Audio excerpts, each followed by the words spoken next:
കഴിഞ്ഞ 10 വർഷമായി കോടാനുകോടി രൂപയുടെ അഴിമതിയാണ് ഇടതുപക്ഷ ജനാധിപത്യ മുന്നണി സർക്കാർ, പിണറായി വിജയൻ സർക്കാർ സംസ്ഥാനത്ത് കൊണ്ടാടുകയായിരുന്നു, ആഘോഷിക്കുകയായിരുന്നു അഴിമതി കൊണ്ട്.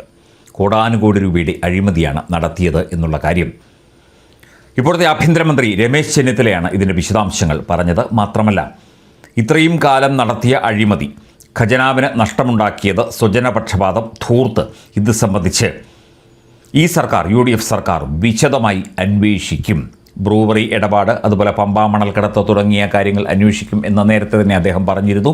ഇത് മാത്രമല്ല, ഇവിടെ ഓരോ വ്യക്തിയും, മുഖ്യമന്ത്രി മുതൽ താഴോട്ട് മന്ത്രിമാരും അതുപോലെ മന്ത്രിമാർക്ക് വേണ്ടപ്പെട്ടവരും CPM നേതാക്കളും അടക്കം നടത്തിയ എല്ലാ അഴിമതികളും അന്വേഷിക്കും എന്നാണ് രമേശ് ചെന്നിത്തല ഇപ്പോൾ വ്യക്തമാക്കിയിരിക്കുന്നത്.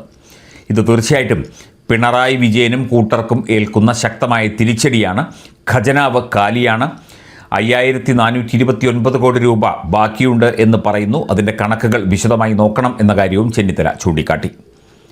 തീർച്ചയായിട്ടും ഈ സർക്കാർ ഒരുപാട് ബുദ്ധിമുട്ടേണ്ടി വരും ഈ രംഗത്ത് കാര്യങ്ങൾ ഒന്ന് ഏകോപിപ്പിച്ചെടുക്കാൻ, പ്രത്യേകിച്ചും സാമ്പത്തിക കാര്യത്തിൽ എന്ന കാര്യം തുറന്നു പറഞ്ഞു രമേശ് ചെന്നിത്തല. നേരത്തെ മുഖ്യമന്ത്രി VD സതീശനും ഇതുതന്നെ വ്യക്തമാക്കിയിരുന്നു. ഈ ഒരു സാമ്പത്തിക പ്രതിസന്ധിക്കിടയിലും ഇത്രയും കോടി രൂപയുടെ അഴിമതി ഇടതുപക്ഷ ജനാധിപത്യ മുന്നണി സർക്കാരും മുഖ്യമന്ത്രിയും മന്ത്രിമാരും ഇവർക്ക് വേണ്ടപ്പെട്ടവരും ചേർന്ന് കേരള ജനതയെ പറ്റിച്ചുകൊണ്ട് നടത്തിയതിനെതിരെ അതിശക്തമായ അന്വേഷണം ഉണ്ടാകും. എല്ലാ കേസുകളും കുടഞ്ഞിട്ട് പരിശോധിക്കും. പല കേസുകളും പോലീസുകാരും മുതിർന്ന ഉദ്യോഗസ്ഥരും ചേർന്ന് ഫയലുകൾ തിരുത്തുകയും ഫയലുകൾ മുക്കുകയും ചെയ്തിട്ടുണ്ട്. അതുകൊണ്ട് അതൊക്കെ തന്നെ വീണ്ടെടുത്ത് ശക്തമായ അന്വേഷണം നടത്താൻ ഈ സർക്കാർ പ്രതിജ്ഞാബദ്ധമാണ് എന്ന കാര്യവും രമേശ് ചെന്നിത്തല പറയുന്നു. ഇത്തരത്തിൽ ഒരന്വേഷണങ്ങൾ നടന്നു കഴിഞ്ഞാൽ ഇവിടെ പലരും അടിയെണ്ണേണ്ടി വരും. കോടതികളും പോലീസ് സ്റ്റേഷനുകളും വിജിലൻസ് ഓഫീസുകളും കയറി ഇറങ്ങേണ്ടി വരും എന്നുള്ള സൂചനയും രമേശ് ചെന്നിത്തല നൽകുന്നുണ്ട്. ഖജനാവ് കാലിയാക്കി, ജനങ്ങളെ ബുദ്ധിമുട്ടിച്ചു, പദ്ധതികൾ ഇല്ലാതെയാക്കി, പദ്ധതികൾ വേണ്ടപ്പെട്ടവർക്ക് മാത്രമാക്കി വെട്ടിച്ചുരുക്കി, അവർക്ക് മാത്രം പണം നൽകി.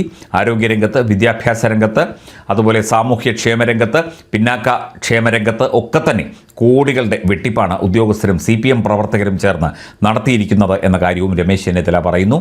അതിന് ശക്തമായ അന്വേഷണമുണ്ടാകും, ശക്തമായ നടപടിയുണ്ടാകും.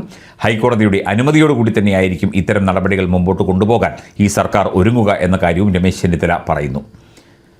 ഇത് ഒരു സാധാരണ വിഷയമല്ല. ഒരു സർക്കാർ ഒരു സംസ്ഥാനത്തെ തകർത്ത് തരിപ്പണമാക്കിയതിൻ്റെ ചരിത്രമാണ് പിണറായി വിജയൻ സർക്കാരിന് പറയാനുള്ളത് എന്ന കാര്യവും ചെന്നിത്തല ചൂണ്ടിക്കാട്ടുന്നു. ഇത്തരത്തിൽ ഒരു കാരണവശാലും ഒരു വ്യക്തിയും അഴിമതി കാണിക്കാൻ അനുവദിക്കില്ല. ഉദ്യോഗസ്ഥരായാലും ശരി, രാഷ്ട്രീയക്കാരായാലും ശരി, ഒരു രീതിയിലും അഴിമതി കാണിക്കാൻ ഈ സർക്കാർ അനുവദിക്കില്ല. ശക്തമായ നടപടിയുണ്ടാകും. വിജിലൻസ് സംവിധാനത്തെ കൂടുതൽ ശക്തമാക്കിക്കൊണ്ട് മുമ്പോട്ട് പോകും തുടങ്ങിയ കാര്യങ്ങളും അദ്ദേഹം നേരത്തെ വ്യക്തമാക്കിയിരുന്നു.